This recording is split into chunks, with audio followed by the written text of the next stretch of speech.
My son said the bank made a mistake. That lie changed everything. I remember the exact moment he said it. We were standing in my kitchen, the afternoon light coming in just right, and he spoke so calmly that I felt foolish for even worrying. I had waited for that deposit, counted on it.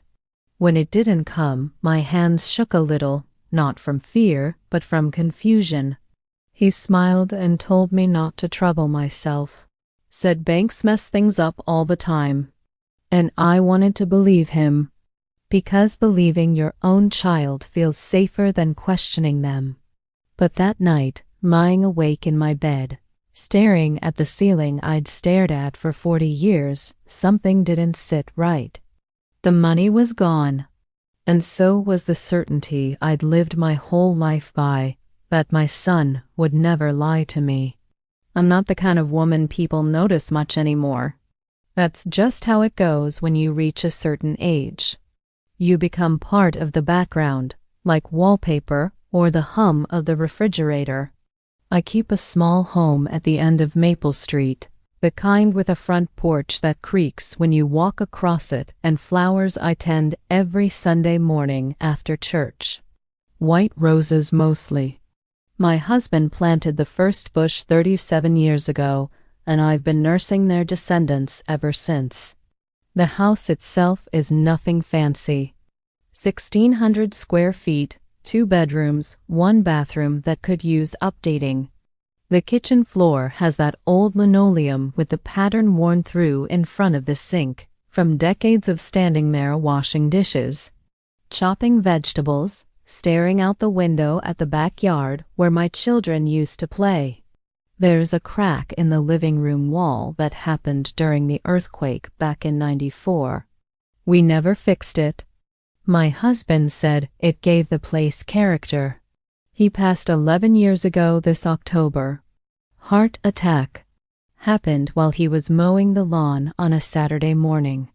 One minute he was pushing that old Craftsman mower back and forth, making those neat lines he always insisted on, and the next minute he was gone. The neighbor found him. I was inside making lemonade, thinking I'd surprise him with a cold glass when he finished. He always said he wanted to go quick, didn't want to be a burden, didn't want to waste away in some hospital bed. I suppose he got his wish, but it didn't make it easier.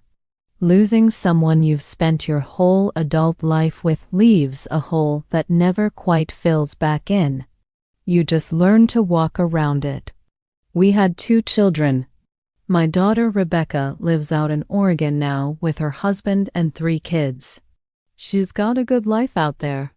Works as a nurse, runs half marathons on the weekends, volunteers at the kids' school. We talk every week, usually on Sunday evenings after she gets the little ones to bed. She sends me pictures constantly. I've got a whole album on my phone of my grandkids doing ordinary things. Birthday parties, first days of school, missing teeth. It makes me smile even on the hard days. But my son Daniel, he stayed local. 38 years old now, never quite found his footing. And I don't mean that in a cruel way. Some people just take longer to figure out who they're supposed to be. He's worked a dozen different jobs since high school. Construction, retail, delivered pizzas for a while. Nothing ever seemed to stick. He'd get excited about something new, throw himself into it for a few months, then lose interest or have some falling out with a boss or coworker. I didn't judge him for it. Life's hard, especially these days. The economy's different than when his father and I were young. You can't just walk into a factory and work there for 30 years until you retire with a pension anymore. Everything's temporary now. Gig work, they call it. I try to understand. I told him my door was always open. That's what you do when you're a mother. You don't stop being a parent just because your kids grow up. If anything, it gets more complicated. When they're little, the problems are simple. Scraped knees, hurt feelings, trouble with homework. But when they're adults, the problems are bigger, and you've got less control over fixing them. Daniel had been stopping by more often that spring. Started sometime around March. At first it was just once every couple weeks. He'd show up on a Saturday afternoon, help me clean the gutters or move some boxes in the garage. We'd talk about nothing important. The weather, what was on TV, how his latest job was going. Then the visits became more frequent. Once a week, twice a week. He'd bring groceries I didn't ask for, a gallon of milk, some fresh bread from the bakery on 5th Street. Once he brought a whole rotisserie chicken and insisted we eat it together right then, pulling the meat off with our fingers at my kitchen table like we were at a picnic. I thought he was finally growing up, finally seeing me as someone worth caring for instead of just the person who used to pack his lunches and drive him to soccer practice. I was grateful, genuinely grateful. After so many years of him being distant and distracted, it felt good to have my son back. I should have known better. Should have asked myself why the sudden change. But I didn't want to question it. When you're lonely, you don't interrogate gifts. You just accept them. The money he was talking about that day in my kitchen, the deposit that didn't show up, it was from the sale of a small piece of land my husband and I had bought back in the 80s. Just a little lot out near the state line, about 3 acres of scrubby grass and pine trees. We bought it for $12,000 back when that felt like a fortune. The idea was that maybe someday we'd build a cabin there, a place to escape to on weekends, somewhere the kids could run around and catch frogs and just be kids without worrying about traffic or neighbors.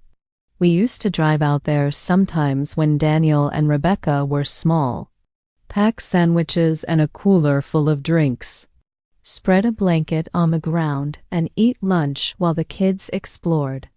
My husband would walk the property line, pointing out where he'd put the cabin, where the driveway would go. He had it all planned out in his head.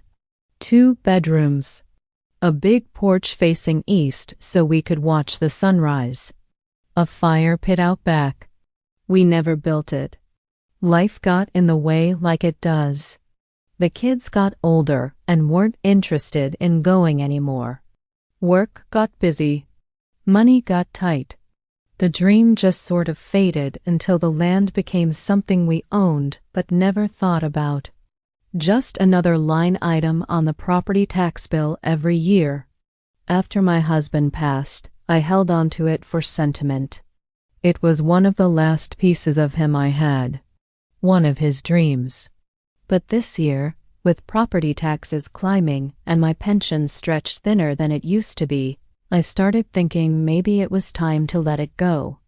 I mentioned it to Daniel one afternoon when he was over helping me trim the hedges. "You thinking about selling the land?" he asked. "Maybe. I don't know. Just seems silly to keep paying taxes on something I'm never going to use."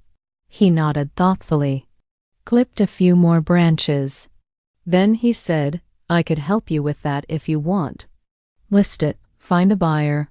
I've got a buddy who works in real estate. He could give us advice." I was surprised. Pleased, actually. It felt like he was taking initiative, being responsible. "That would be wonderful, honey. If you're sure you don't mind." "Not at all, Mom. Let me handle it." And he did. Over the next few weeks, he took care of everything. Got the property appraised. Listed it online. Fielded calls from interested buyers. I barely had to do anything except sign the papers he brought over. He'd sit at my kitchen table, spread out the documents, show me where to initial and where to sign. I trusted him completely. Why wouldn't I? He was my son. The land sold fast. Daniel said we got lucky, found a buyer who wanted it for investment purposes. The sale price was $28,400. Not a fortune, but enough to give me some breathing room. Enough to fix the roof that had been leaking. Maybe take a trip to Oregon to see Rebecca and the grandkids. Daniel said the closing was scheduled for the first week of May, said the money would hit my account within a week after that. I marked it on my calendar. Started making plans. It felt good to have something to look forward to. But the week came and went. No deposit. I checked my account online every morning. I'm not great with computers, but Rebecca had taught me how to use the banking app on my phone. I'd sit at the kitchen table with my reading glasses on, squinting at the screen. Refreshing the page like that would somehow make the money appear. Nothing. By the second week, I was getting anxious. Not panicked exactly, but worried. That money represented security. Peace of mind. Without it, I was back to counting pennies and worrying about every unexpected expense. I called Daniel on a Tuesday afternoon. Tried to keep my voice light. Didn't want to sound like I was accusing him of anything. Hey honey, just checking in. The deposit from the lamb sale still hasn't shown up. Do you know what might be going on? He didn't sound concerned at all. Huh, that's weird. Let me make some calls. Okay, thanks. Don't worry about it, Mom. These things take time sometimes. But I did worry about it. That's what you do when you're living on a fixed income and every dollar matters. I worried about it all afternoon. Worried about it while I made dinner. Worried about it while I watched the evening news. The next day, Daniel called me back. Hey Mom, I talked to the title company. They said they processed everything on their end. Must be the bank dragging their feet. Should I call them? Nah, I'll handle it. Don't stress yourself out over this. But I was stressed. The money should have been there by now. Something felt off. That evening, I called Rebecca. Honey, can I ask you something? Of course, Mom. What's up? I told her about the land sale, about the missing deposit, about Daniel handling everything. There was a pause on the other end of the line. Then Rebecca said, Mom, have you checked your bank statements? Like actually looked at all the transactions? I checked the balance. There's no deposit. No, I mean really looked at everything. Something in her tone made my stomach tighten. Why? Just check, okay? And call me back. I hung up and opened my banking app again. This time I didn't just look at the balance.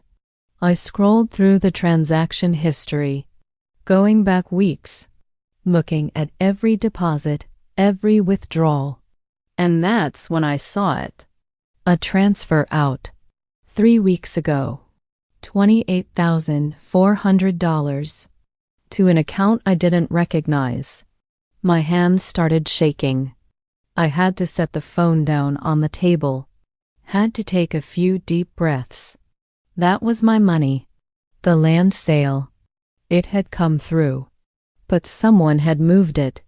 I picked up the phone and called Rebecca back. There's a transfer, I said. My voice didn't sound like my own. 3 weeks ago. All of it, gone. Rebecca was quiet for a moment. Then she said something I'll never forget. Mom, I think you need to talk to a lawyer. I didn't sleep that night. Just lay in bed, staring at the ceiling, listening to the house creak and settle around me. The streetlight outside cast shadows across the room.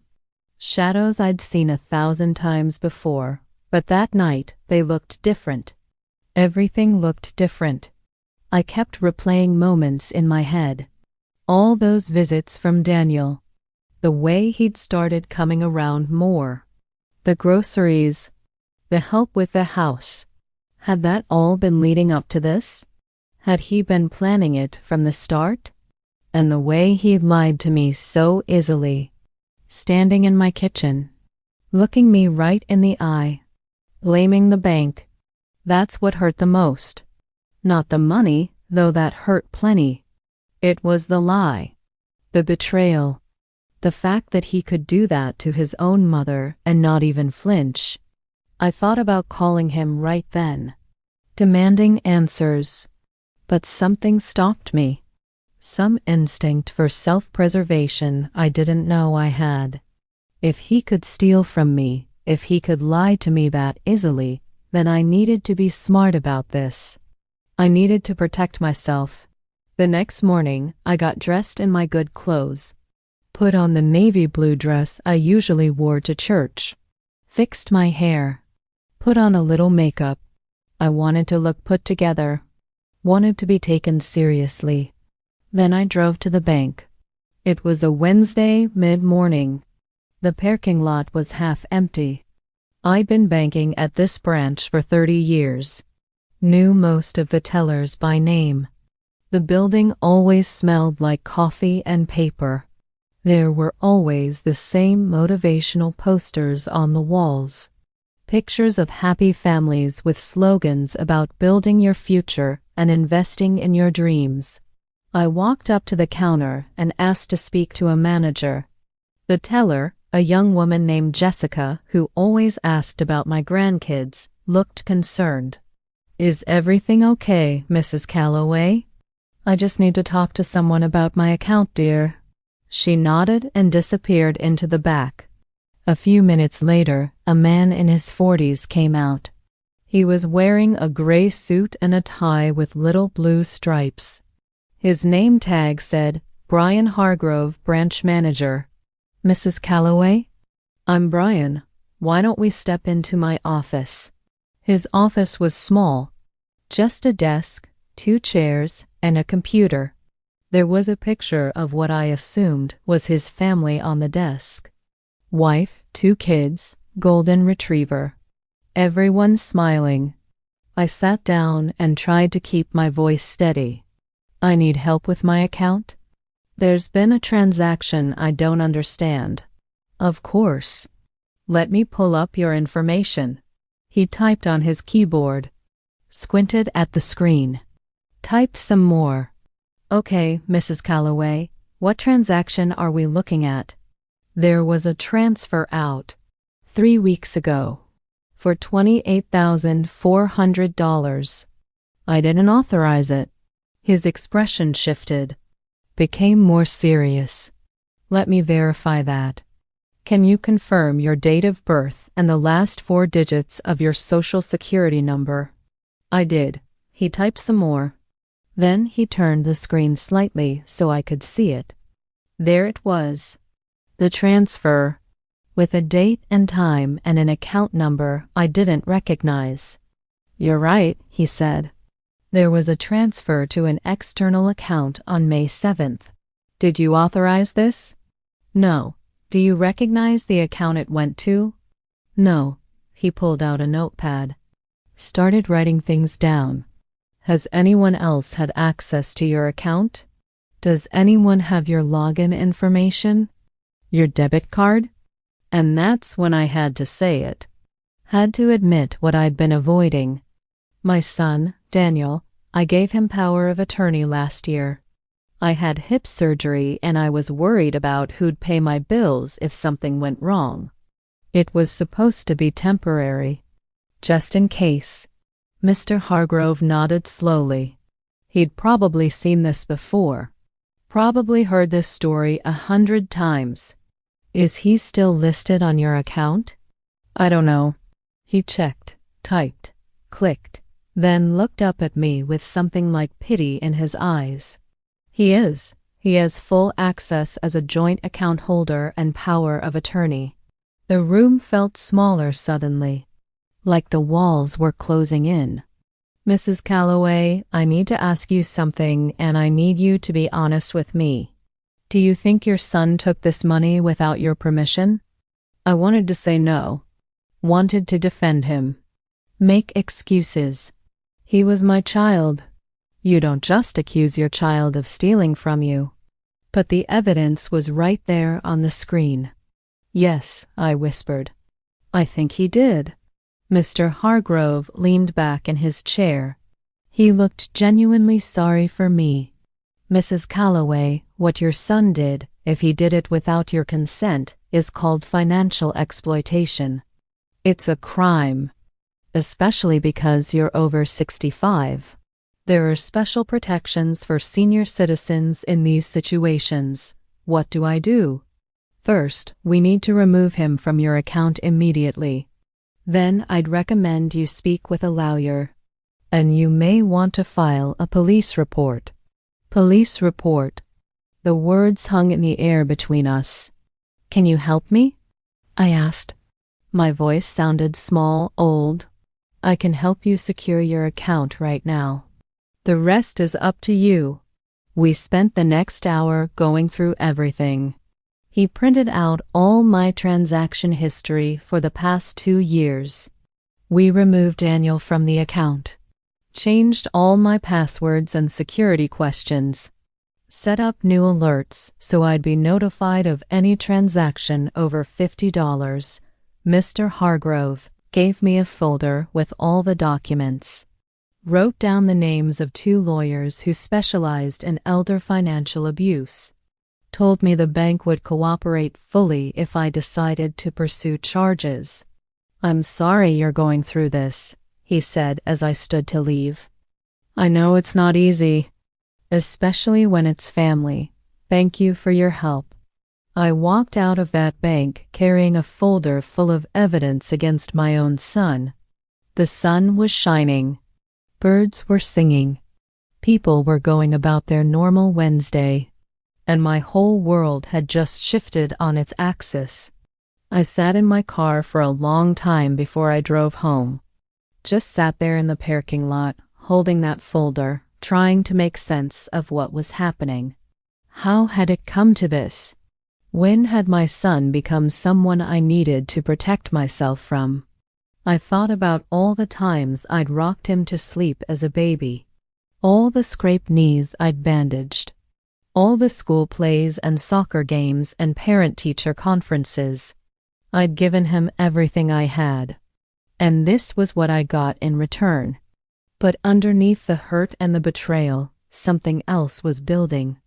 Something harder and colder. Anger, not the hot, explosive kind. The quiet kind. The kind that settles into your bones and makes you clear-headed and determined. I started the car and drove home. I had work to do. That afternoon, I spread all the bank documents out on my dining room table. Every transaction for the past 2 years. I got a notepad and a pen and started going through them line by line. That's when I found the others. Smaller transfers I'd never noticed. $1,000 here, $1,500 there, $700, $500. Going back almost a year, I added them up. Felt sick when I saw the total. $34,300. That's how much he'd taken from me. I sat at that table until the sun went down and the room grew dark around me. Didn't turn on the lights. Just sat there with the evidence of my son's betrayal spread out in front of me. Finally, I picked up my phone and called one of the lawyers Mr. Hargrove had recommended, a man named Richard Pemberton. His secretary answered. I explained that I needed to consult with him about financial exploitation by a family member. Can you come in tomorrow? She asked. Yes. How about 10 o'clock? I'll be there. I hung up and looked around my dining room. The same room where we'd eaten thousands of family dinners, where we'd celebrated birthdays and holidays, where Daniel had done his homework while I cooked dinner. Everything looked the same, but nothing would ever be the same again. That night, I finally allowed myself to cry. Not loud, wrenching sobs, just quiet tears that ran down my face while I lay in bed in the dark. I cried for the son I thought I had, for the trust I'd lost, for the innocence I could never get back. But I also made a decision. I wasn't going to be a victim. I wasn't going to let this destroy me. I was going to fight back. Richard Pemberton's office was in a converted house downtown, the kind of old craftsman with crown molding and built-in bookshelves. The secretary showed me into a small waiting room with leather chairs and magazines about financial planning. Mr. Pemberton came out after just a few minutes. He was in his 70s, tall and thin, with white hair and kind eyes behind wire-rimmed glasses. He shook my hand and led me back to his office. The room smelled like old books and coffee. There were diplomas on the walls, pictures of what I assumed were his children and grandchildren. A whole life lived in the service of helping people. "Mrs. Calloway, please sit down. Tell me what's going on." So I did. I told him everything. About the land sale. About Daniel handling everything. About discovering the transfers. About going to the bank. I showed him all the documents Mr. Hargrove had given me. He listened without interrupting, took notes on a yellow legal pad. When I finished, he leaned back in his chair and sighed. "Mrs. Calloway, I'm very sorry this is happening to you. Unfortunately, cases like yours are more common than most people realize. Financial exploitation of the elderly is a serious problem. What can I do?" He folded his hands on his desk. "You have several options. First, you can try to resolve this privately. Confront your son, demand repayment, hope he cooperates. Second, you can file a civil lawsuit to recover the money. Third, you can report this to the police and pursue criminal charges. Or you can do some combination of all three. What would you recommend?" He looked at me carefully. "That depends on what you want. Do you want your money back? Do you want him held accountable? Do you want to preserve whatever relationship you still have with him?" I thought about that. What did I want? I want him to understand that what he did was wrong. I want my money back. And I want to make sure he can never do this to me again. Mr. Pemberton nodded. "Then I think we need to pursue this aggressively. File a police report to create an official record. File a civil suit to recover the funds. And make it clear that there will be real consequences if he doesn't cooperate. Will that mean he could go to jail?" "Possibly. Depends on the prosecutor and the evidence and whether he has any prior record. But yes, financial exploitation of an elderly person is a felony in this state. He could face prison time." The thought of my son in prison made my stomach turn. But the thought of letting him get away with it made me angry. "I want to move forward," I said. "Are you sure?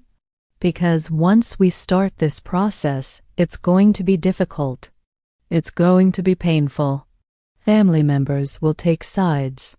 Things will be said that can't be unsaid. Your son will likely get a lawyer and fight back.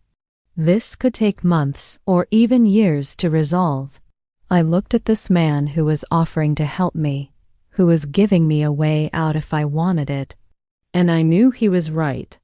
This was going to be hard. Maybe the hardest thing I'd ever done. But I also knew I couldn't just let it go. "I'm sure," I said. "Let's do it." Over the next week, Mr. Pemberton prepared a formal demand letter to send to Daniel. It laid out every unauthorized transaction, demanded full repayment within 30 days, and informed him that if he didn't comply, we would pursue both criminal and civil remedies. The letter was formal and cold and nothing like the way I usually talk to my son. But it needed to be that way. This wasn't a family matter anymore. It was a legal matter. "Do you want to deliver this in person?" Mr. Pemberton asked. I thought about it. Imagined handing Daniel that letter, watching him read it, seeing his face. Part of me wanted to do it, wanted to look him in the eye while he realized I wasn't going to just let this slide. But another part of me knew that wouldn't help anything. It would just be an opportunity for him to try to manipulate me, to make excuses, to make me doubt myself. No, I said. Send it certified mail. I want a record that he received it. Mr. Pemberton nodded approvingly. Good. Keep everything documented. No phone calls, no face-to-face meetings unless I'm present. Everything goes through me now. The letter went out on a Monday. According to the tracking, Daniel signed for it on Thursday morning at 10:30. My phone rang at 12:15. I didn't answer. He called again at 12:30. Then at 1. Then at 2. I silenced my phone and put it in a drawer. At 3 o'clock, I heard a truck pull into my driveway. Heard a door slam. Heard footsteps on my porch. Then pounding on my door. Mom, open up. I know you're in there. I stood in my kitchen, frozen. My heart pounding. My hands shaking. More pounding. Mom, what the hell is this? You're suing me? You're threatening to call the cops on me? I wanted to open the door. Wanted to try to explain. But I forced myself to stay still. Stay quiet. Mr. Pemberton had been clear. Do not engage. Let him have his tantrum. Document everything. So I took out my phone and started recording. Got video of him through the window, pounding on my door, yelling. After about 5 minutes, he stopped. I heard him breathing hard on the other side of the door.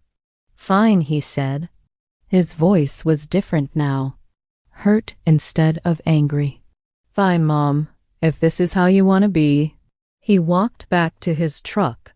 I watched through the window as he sat there for a moment, hands on the steering wheel. Then he backed out of the driveway too fast, tires squealing. I stood there shaking for a long time after he left.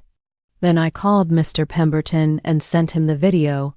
Good work, he said. Save that. It might be useful. That night, I couldn't eat dinner. Just sat at my kitchen table staring at my phone, wondering if Daniel would call again. He didn't. But around 9 o'clock, my daughter called. Mom, what's going on? Daniel just called me. He's freaking out. Said you're suing him? Said you threatened to have him arrested? I took a deep breath. Rebecca, did he tell you what he did? He said it was a misunderstanding. That he borrowed some money and was going to pay you back. He stole over $30,000 from me. He's been stealing from me for almost a year. Silence on the other end. Are you serious? I'm serious. Oh my God, Mom, I'm so sorry. I had no idea. I know, honey. What can I do? Nothing. Just be there if I need to talk. Of course, always. And Mom? Yeah, I'm proud of you. For standing up for yourself. I know this can't be easy. After we hung up, I felt a little lighter. At least I had one person on my side. The next few days were quiet. Daniel didn't call. Didn't come by. I went about my normal routine as best I could. Tended my garden. Went to the grocery store. Tried not to think about what was coming next. Mr. Pemberton filed the police report the following week. I had to go down to the station and give a formal statement. The officer who took it was a woman around Rebecca's age, with kind eyes and a gentle way of asking questions. She explained that they'd investigate. Talk to Daniel. Look at the bank records. Then the case would go to the prosecutor's office to decide whether to file charges. How long does that usually take? I asked. Could be a few weeks. Could be a few months. Depends on how busy they are and how complicated the case is. I nodded, signed the forms, walked out of that police station feeling like I'd just crossed a line I could never uncross. My son was now under investigation for stealing from me. That night, I couldn't sleep again. Kept thinking about Daniel as a little boy. The way he'd run to me when he fell off his bike. The way he'd hold my hand when we crossed the street. The way he'd tell me he loved me every night before bed. When had that boy become this man who could steal from his own mother? Or had he always been capable of this, and I just hadn't wanted to see it? 2 weeks later, Mr. Pemberton filed the civil lawsuit. That meant Daniel was officially being sued. He'd have to respond in court. Hire a lawyer. Deal with the legal system. The deadline for his response to the demand letter had passed with no word from him. No payment. No acknowledgement. Nothing. So we were moving forward with everything. I felt numb by this point. Like I was watching my own life happen to someone else. Daniel's lawyer contacted Mr. Pemberton the next week. They wanted to negotiate. We met in Mr. Pemberton's conference room. Me and my lawyer on one side of the table. Daniel and his lawyer on the other. It was the first time I'd seen Daniel since he pounded on my door. He looked terrible, thinner, dark circles under his eyes. He wouldn't look at me. His lawyer was younger, maybe 35, wearing a suit that looked expensive. He did all the talking. My client acknowledges that he moved funds from Mrs. Calloway's account without explicit permission. However, he maintains that this was not theft, but rather a loan that he fully intended to repay. Mr. Pemberton didn't even blink. A loan requires an agreement. There was no agreement. My client was under the impression that his mother would be supportive of his financial difficulties. Then he should have asked. The younger lawyer shifted in his seat. We'd like to propose a settlement. My client will repay half of the disputed amount over the next 2 years. In exchange, Mrs. Calloway drops all legal action, both civil and criminal. Mr. Pemberton looked at me. I looked at Daniel. He was staring at the table. No, I said. Daniel's head came up. Mom, no, I said again. You took all of it. You pay back all of it. I don't have that kind of money. Then you should have thought of that before you stole it. His lawyer put a hand on his arm. Mrs. Calloway, please be reasonable. Half is a significant amount. My client is willing to. I don't care what he's willing to do, I said. My voice was steady, calm. He stole from me. He lied to me. He betrayed my trust. And now he wants me to just accept half? And now he wants me to just accept half. Half. No, Mr. Pemberton spoke up. My client wants full restitution plus interest. Nothing less.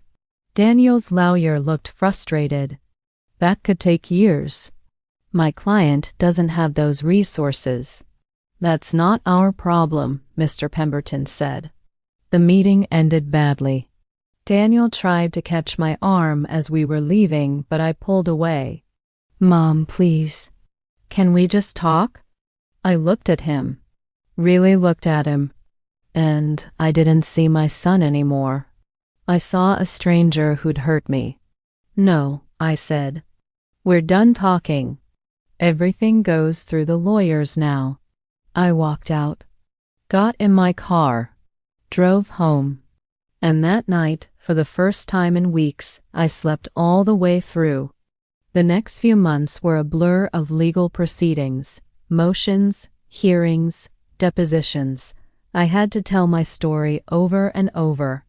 To lawyers, to judges, to court reporters who typed every word without expression. The prosecutor decided to file criminal charges: felony financial exploitation of an elderly person. Daniel was arraigned, posted bail, got a court date. My daughter flew in from Oregon for a week to be with me. It helped having her there. Someone to talk to. Someone who was unquestionably on my side. "I can't believe he did this," she said one evening as we sat on my porch watching the sunset. "I mean, I can believe it. Daniel's always been kind of selfish. But this is just, I know. Are you okay?" "Really? I thought about that. Was I okay?" "I'm better than I was," I said. "At first I was just hurt. But now, I don't know. I'm angry, but I'm also clear. I know what I need to do, which is make sure he faces consequences, get my money back, and make sure he can never do this to anyone else." Rebecca nodded. "Dad would be proud of you." That made me tear up a little. "You think so?" "I know so. Dad always said you were stronger than you looked." The trial date got set for November. But 2 weeks before we were supposed to go to court, Daniel's lawyer reached out again. They wanted to make a deal. This time Daniel would plead guilty to a lesser charge, misdemeanor theft instead of felony exploitation. He'd pay back the full amount plus interest over 3 years. In exchange, he'd get probation instead of prison time. Mr. Pemberton laid it all out for me. Explain the pros and cons. With this deal, I'd get my money back. Daniel would have a criminal record but wouldn't go to jail. The whole thing would be over. Without the deal, we'd go to trial. I'd have to testify. Put every detail of this nightmare on public record. And there was always a chance the jury wouldn't convict or would give him a lighter sentence than we wanted. "What do you think I should do?" I asked. "I think you should ask yourself what you really want here. Is it justice? Or revenge? Or just to be made whole?" I went home and thought about it for 3 days. Thought about what I wanted. Thought about who I wanted to be on the other side of this. In the end, I decided to accept the deal. Not because I forgave him. Not because I thought he deserved leniency. But because I wanted it to be over. I wanted my money back. I wanted him to have a record, so if he ever tried this with someone else, there'd be documentation. And I wanted to move on with whatever life I had left. The plea hearing was scheduled for a Wednesday in November. I didn't go. Mr. Pemberton said I didn't have to be there, and honestly, I couldn't stomach the idea of sitting in that courtroom watching my son admit his guilt in front of a judge. Mr. Pemberton called me afterward. Said it went smoothly. Daniel had stood up, admitted what he'd done, accepted the terms. The judge had given him 3 years probation and ordered restitution in monthly installments. If he missed a payment or violated probation in any way, he'd go to jail. How did he seem? I asked. I don't know why I cared. But I did. Subdued, Mr. Pemberton said. Quiet. His lawyer did most of the talking. But when the judge asked him directly if he understood what he'd done and why it was wrong, he said yes. Did he ask about me? There was a pause. He asked his lawyer to pass along that he was sorry. I told him that wasn't appropriate at this time. Thank you. The first payment is due in 2 weeks. I'll monitor to make sure it comes through. After I hung up, I sat in my living room for a long time. The house was so quiet. Just the ticking of the clock on the wall and the hum of the refrigerator in the kitchen. It was done. Or at least the legal part was done. The emotional part would take longer. The first payment arrived exactly 2 weeks later. $1,500 deposited directly into my account. I got a notification on my phone. Just a simple message, deposit received. I stared at that message for a long time. This was Daniel's money. Money he'd earned at whatever job he was working now. Money he was giving back to me because a judge ordered him to. I didn't feel triumphant. Didn't feel vindicated. Just sad. Over the next few months, the payments kept coming. Every month like clockwork. $1,500. I'd check my account and there it'd be. Proof that he was keeping his word. Or, at least, proof that he was following the court order. I didn't hear from him otherwise. No calls, no texts. No attempts to reach out. It was like we were strangers living in the same town, connected only by this monthly transaction. The holidays came. Thanksgiving first. Rebecca invited me to Oregon, but I didn't want to travel. Didn't want to leave my house, my routine, my safe little bubble. She understood. We talked on the phone for an hour that day.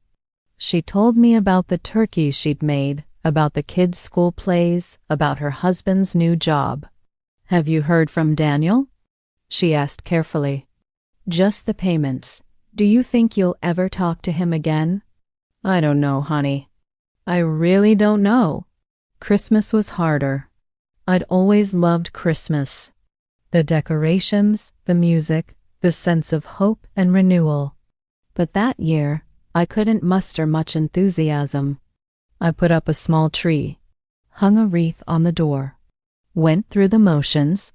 On Christmas Eve, I went to church like I always did. The sanctuary was decorated with poinsettias and candles. The choir sang all the old hymns I'd grown up with. People I'd known for years smiled and wished me Merry Christmas. And I smiled back and said the right things and pretended everything was fine. But sitting in that pew, surrounded by families and children and couples holding hands, I felt more alone than I'd ever felt in my life. After my husband died, I'd been lonely. But this was different. This was the loneliness of betrayal, of having someone you love choose themselves over you, of knowing that the family you'd built and nurtured and sacrificed for had fractured in a way that might never heal. I cried during the service, just quiet tears running down my face while everyone sang Silent Night. The woman next to me, someone I didn't know well, reached over and squeezed my hand. Didn't say anything, just squeezed my hand and let me cry. That small gesture of kindness from a stranger broke something open in me. When I got home that night, I sat in my dark living room and cried for real. Big, heaving sobs that came from somewhere deep inside. I cried for my son, for the little boy he'd been and the man he'd become. I cried for myself, for the mother I'd tried to be and the ways I'd apparently failed. I cried for my husband, who wasn't here to help me navigate this. I cried for the family we'd once been and would never be again. And then, when I was all cried out, I washed my face and went to bed. And the next morning, I woke up and kept going. Because that's what you do. You keep going. The new year came. January turned to February. February to March. The payments kept coming. My bank balance slowly grew. I started to feel financially secure again. Started to relax a little when I checked my account. I also started to rebuild my life in small ways. Joined a book club at the library. Started volunteering at the community center, helping kids with their reading. Took a watercolor painting class at the senior center. I was learning to be alone without being lonely. Learning to define myself as something other than Daniel's mother or someone's wife. Just Margaret. Just me. One afternoon in late April, I was at the grocery store. It was a Tuesday, mid-afternoon, and the store was mostly empty. I was in the produce section, examining avocados, when I heard a voice behind me. Mom, my whole body tensed. I turned around slowly. Daniel was standing there with a shopping basket in his hand. He looked different, thinner, like I'd noticed at that awful meeting with the lawyers, but also more put together somehow, clean-shaven, hair trimmed, wearing clothes that looked freshly washed. "Hi," I said. My voice came out steadier than I felt. "Hi." He shifted the basket to his other hand. "How are you?" "I'm fine. You?" I'm doing okay. Working at the hardware store on Main Street. It's steady work." I nodded. We stood there in the produce section, surrounded by vegetables and other shoppers, and I didn't know what to say to this man who was my son but felt like a stranger. "I got your letter," I said finally. He looked confused. "What letter?" "You wrote me back in February. Said you were sorry." His face cleared. "Oh, yeah, I didn't know if you'd read it." I read it. Another silence. "Listen, Mom, I know I don't have any right to ask this, but do you think maybe sometime we could talk? Like really talk?" I looked at him, tried to see past my anger and hurt, tried to see if there was real remorse there or just regret that he'd gotten caught. "I don't know, Daniel. I'm not ready for that yet." He nodded, looked down at his feet. "Yeah, okay, I understand. But maybe someday," I heard myself say. "I'm not saying never. Just not yet." He looked up. There was something like hope in his eyes. "Really? Really? Thank you." Thank you." We stood there a moment longer. Then he said, "I should let you get back to your shopping." "Okay." He started to walk away, then turned back. "Mom, the payments. I'm going to keep making them. Every month. I promise. I know." And I did know. Whatever else Daniel was, whatever he'd done, I believed he'd keep that promise. He walked away and I went back to my shopping. My hands were shaking a little as I put avocados in my cart. But underneath the shaking, there was something else. Something that felt almost like relief. We'd spoken. We'd been civil. The world hadn't ended. Maybe, eventually, we'd find our way to something resembling a relationship again. Maybe not.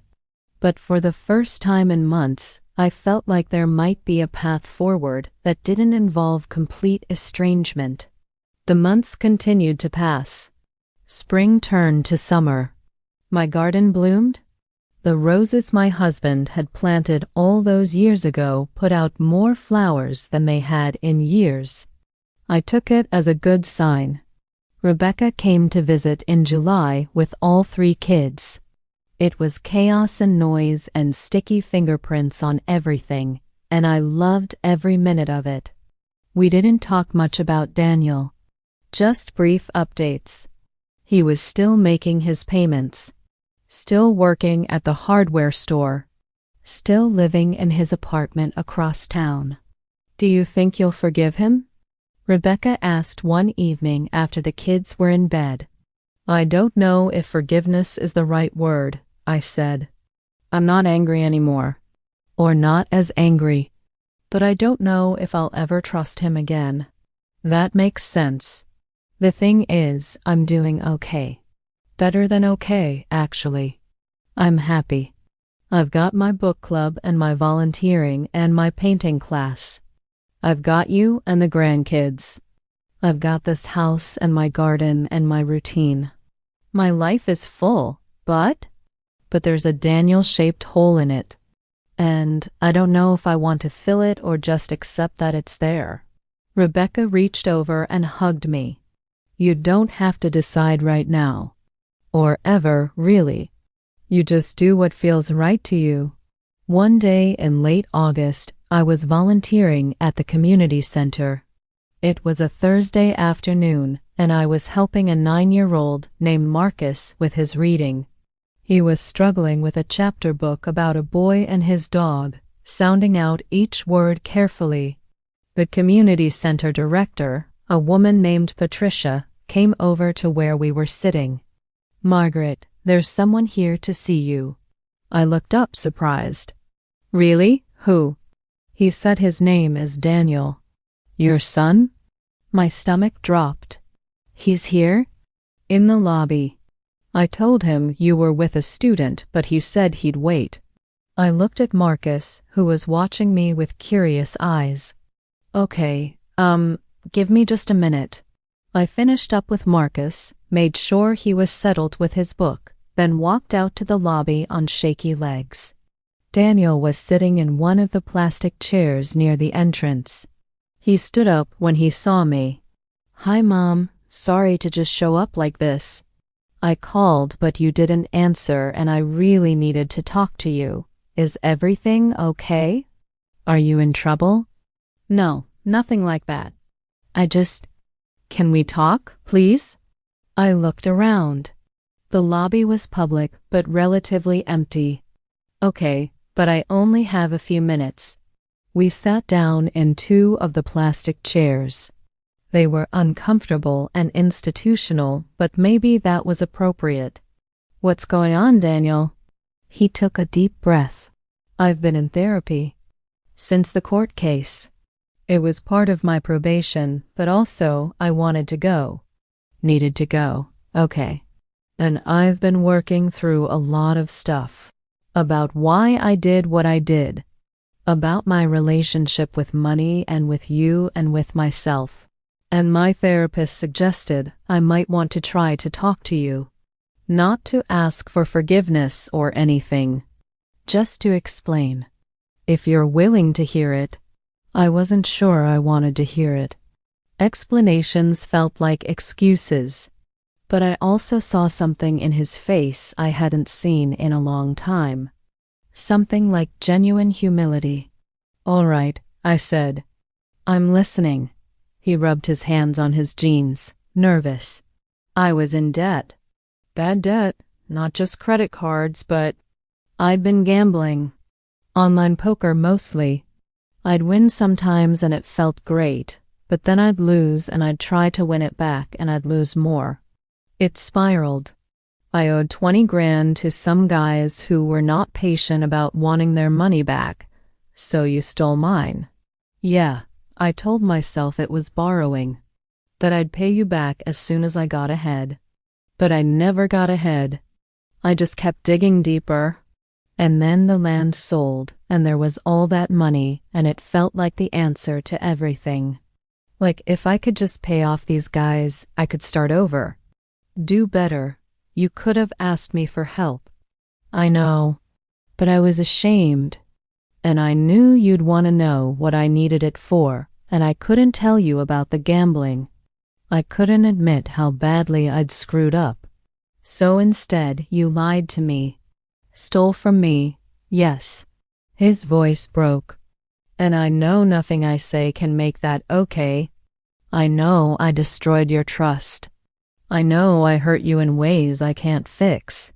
But I want you to know that I see that now. I understand what I did. And I'm trying to be better." I sat there processing all of this. Part of me wanted to stay angry, to tell him his explanations didn't matter. But another part of me, the part that had raised him and loved him for 38 years, hurt for him. "Are you still gambling?" I asked. "No, I joined Gamblers Anonymous. Haven't placed a bet in 8 months. And the debt? Paid off. Between what I'm paying you and what I paid them, I'm barely scraping by. But I'm managing. Working overtime when I can. Living in a tiny apartment. No extras. But I'm doing it honestly." I nodded. "That's good, Daniel. I'm glad you're getting help. Is there any chance?" He stopped. Started again. "Is there any chance we could try to rebuild? Not go back to how things were. I know that's not possible. But maybe find some new way to be in each other's lives?" I thought about it. Really thought about it. I don't know, I said honestly. I'm not ready to just let you back in like nothing happened. You really hurt me, I know.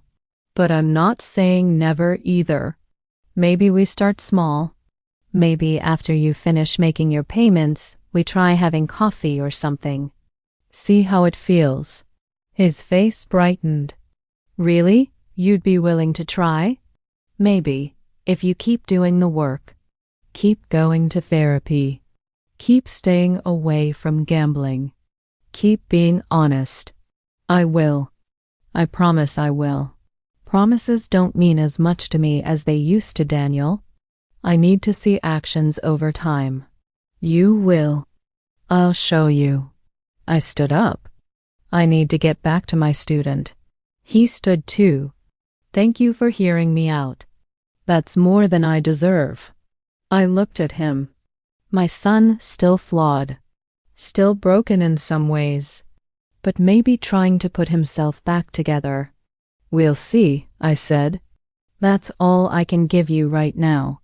That's enough. That's more than enough.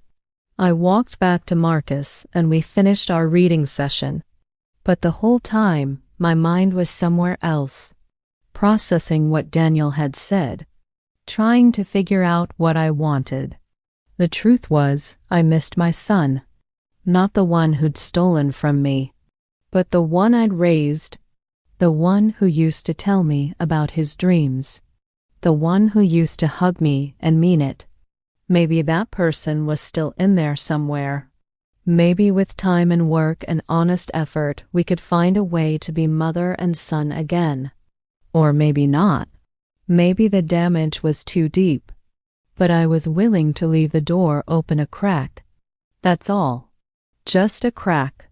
The final payment came in the mail on a Thursday in October, 3 years to the day after the plea hearing.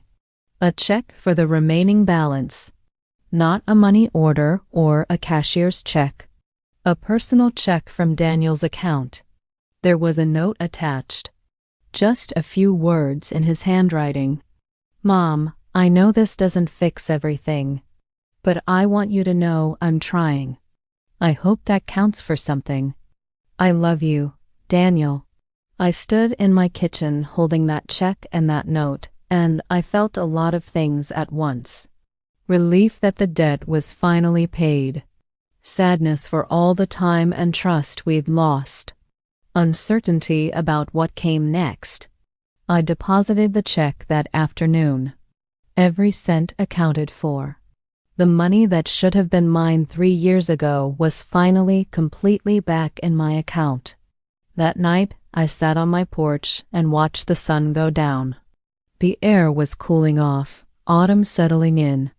The roses were finished blooming for the season. Soon I'd need to prepare the garden for winter. Everything in cycles. Everything changing. Everything moving forward whether we're ready or not. I picked up my phone and typed out a text message. Daniel, I got the final payment. Thank you for following through. If you'd like to meet for coffee sometime, I'm willing to try. No promises beyond that. I hit send before I could second-guess myself. His response came 5 minutes later. Thank you, Mom. How about Saturday morning? There's a coffee shop on Oak Street. 10 a.m. I thought about it. Typed back, okay, I'll be there. Saturday morning came. I dressed carefully. Not too formal, but not too casual. I wanted to feel put together. In control. The coffee shop was small and cozy, with mismatched furniture and local art on the walls. Daniel was already there when I arrived. He stood up when he saw me. Hi, Mom. Hi. We got our coffee and sat down at a corner table. For a few minutes, we just sat there, sipping our drinks, not sure where to start. Finally, Daniel spoke. I don't want to mess this up, then don't. What I mean is, I don't know how to do this. How to be your son again after everything. I don't know either, I admitted. But maybe we just start with being honest. No lies, no secrets. No pretending things are okay when they're not. He nodded. I can do that, can you? Because you said that before, and then you stole from me. He flinched, but he didn't look away. You're right. I did. And I can't promise I'll never mess up again because I'm human and humans mess up. But I can promise that I won't lie to you. If I'm struggling, I'll tell you. If I need help, I'll ask. If I make a mistake, I'll own it. That's all I'm asking for. We talked for 2 hours that morning. About his therapy. About my life. About Rebecca and the grandkids. About the hardware store where he worked and the book club I'd joined. Small things. Safe things. It wasn't comfortable. There was still too much hurt between us. But it was a start. Over the next few months, we met for coffee every other Saturday. Sometimes the conversations flowed easily. Sometimes they were stilted and awkward. But we kept showing up. I learned about his AA meetings and the friends he'd made there. People who understood addiction and shame and the hard work of recovery. He learned about my painting class and the watercolors I was making. Nothing great, but something that brought me joy. Slowly, carefully, we began to rebuild something. Not the relationship we'd had before. That was gone. But something new. Something based on honesty and boundaries and earned trust rather than blind faith. It wasn't always easy. Sometimes I'd look at him and remember everything he'd done, and the anger would flare up again. Sometimes he'd say something that triggered my distrust and I'd shut down. But we kept trying. One Saturday in December, almost 4 years after that day, he lied to me about the bank. We were having our usual coffee when he said something that surprised me. Mom, I need to tell you something. My guard went up immediately. What? Nothing bad. Actually, something good. I've been saving money. And I want to pay you back the interest that wasn't part of the court order. It's not much, about $3,000 so far, but I want you to have it. I stared at him. You don't have to do that. I know, but I want to. It's important to me that I make this as right as I can. Daniel, the debt is paid. You don't owe me anything legally, but I owe you morally. And more than that, I want to do this because it's the right thing to do. Not because someone's making me. I felt tears prick my eyes. This was what I'd been waiting for. Not the money, but the evidence that he understood. That he'd changed. That he was choosing to do right because it was right, not because he had to. Okay, I said. Thank you. He smiled. A real smile. The kind I hadn't seen from him in years. Thank you for giving me the chance to do it. That Christmas, I invited him to have dinner with me. Just the two of us. He brought flowers and a bottle of sparkling cider, and we ate roast chicken and talked about memories of past Christmases. It wasn't perfect. There were still moments of awkwardness. Still gaps in the conversation where the hurt lived. But it was good. Better than I'd expected. As he was leaving, he hugged me. A real hug, not the stiff, obligatory kind. I love you, Mom, he said. I love you too, I said. And I meant it. Now, here I sit almost 5 years later, looking back on all of it. The betrayal. The anger. The legal battles. The slow, painful process of healing. My son said the bank made a mistake. That lie changed everything. It changed how I see the world. It taught me that you can love someone and still need to protect yourself from them. It taught me that boundaries aren't cruel. They're necessary. It taught me that forgiveness doesn't mean forgetting. And that trust, once broken, has to be rebuilt piece by piece over years, not days. It also taught me something else. Something I didn't expect to learn. It taught me that I'm stronger than I thought I was, that I can stand up for myself even when it's hard, that I can survive having my heart broken by someone I love, that I can rebuild my life on my own terms. Daniel and I have a relationship now. It's not the one we had before. I don't tell him about my finances. I don't give him access to my accounts. I don't lend him money or leave him alone in my house with my personal papers. Those boundaries are firm and they're staying that way. But we have coffee every other Saturday. He comes for dinner once a month. We talk on the phone sometimes during the week. He's been dating someone nice, a woman he met at his meeting. He's thinking about going back to school, learning a trade, building a real future. And I'm proud of him for that. Not proud of what he did. Never proud of that. But proud of the work he's done to become someone better. I'm proud of me too, for not just rolling over and accepting what happened, for fighting back even when it was terrifying, for holding him accountable even though it hurt, for protecting myself even when people might have thought I was being too harsh. Some folks in my book club, when they finally learned what happened, said they couldn't imagine taking their own child to court. Said family should always forgive family. Said I was too hard on him. But I don't see it that way. I see it as the only way forward. The only way to show him that actions have consequences. The only way to maintain my own dignity and self-respect. And in the end, I think it saved our relationship rather than destroyed it. Because now, when Daniel tells me he's doing well, I can believe him. When he says he's learned his lesson, I can see the evidence.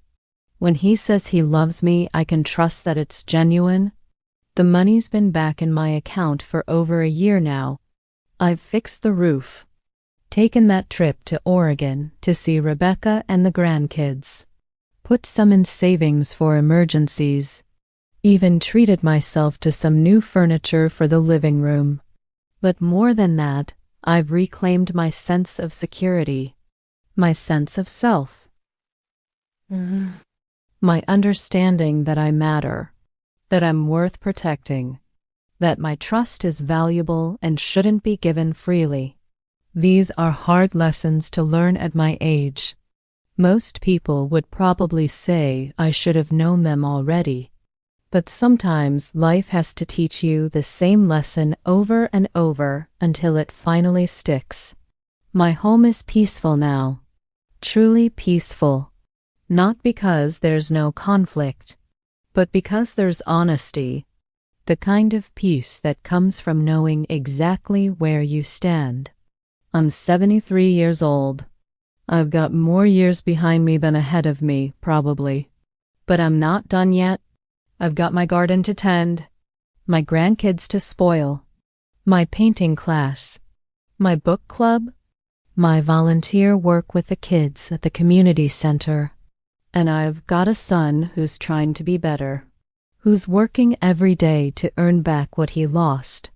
Who understands now that family doesn't mean you get to hurt people without consequences. That's enough. More than enough, actually. Some nights I still think about that afternoon in my kitchen.